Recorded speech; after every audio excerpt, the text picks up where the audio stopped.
वचन, मन और कर्म। यदि हम किसी तीर्थ में जा रहे हैं, हम किसी तीर्थ में पहुंच रहे हैं, हम किसी पुण्य स्थल पर जा रहे हैं, हम किसी पवित्र स्थान पर अगर पहुंचे हैं,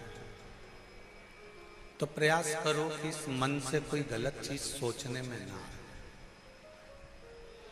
भले 1 रुपए का तुम दान करो, मत करो। भले आप कोई सत्कर्म करो, ना करो। किसी को भोजन कराओ, ना कराओ। किसी को पानी पिलाओ, ना पिलाओ। किसी को कुछ दो, ना दो। परंतु इतना याद रखो कि इस मन से, इस हृदय से, इस मन से कुछ गलत ना हो। मन से कुछ गलत ना हो। हम जितना जितना गलत सोचते हैं, उतना उतना हमारी जिंदगी में भी दुख आकर खड़ा होता चले जाता है, तकलीफ आती चली जाती है। शिव कथा कर रही है, भगवान शंकर का चरित्र कर रहा है, शिव महापुराण की कथा कर रही है। एक मन से कोई पाप ना हो। दूसरा, वचन से कोई पाप ना हो। ठीक है, वचन से कोई पाप ना हो। अपनी जिंदगी में कोई ऐसा शब्द, अपने जीवन में कोई ऐसा वचन, अपने जीवन में कोई ऐसा शब्द ना निकले जिससे किसी का दिल दुखे, किसी को कष्ट हो और वो पाप अपने माथे पर चढ़े।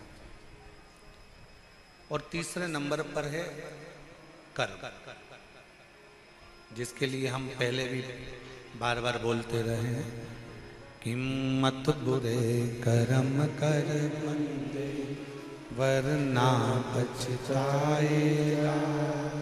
भगवान की आंखों से तू बच नहीं पाएगा, तू बच नहीं पाएगा। अरे ओ अज्ञानी, मत कर नादानी। अरे ओ अज्ञानी, मत कर नादानी। तेरे कर्म का फल भी तू ही पाएगा, जैसा किया तूने तेरे आगे आएगा। मत बुरे कर्म कर बंदे, वरना पछताएगा। भगवान की आंखों से तू बच नहीं पाएगा, तू बच नहीं पाएगा। ऐसा कर्म हम ना करें जिस कर्म के कारण हमको भोगना पड़े। कुछ अच्छा कर्म करते चलो। अब अच्छा कर्म कैसा है? नहीं है अपने पास में देने के लिए धन किसी को, तो क्या हम पाप कर रहे हैं? हमारे पास में नहीं है किसी को भोजन कराने के लिए अन्न, तो क्या हम पाप कर रहे हैं?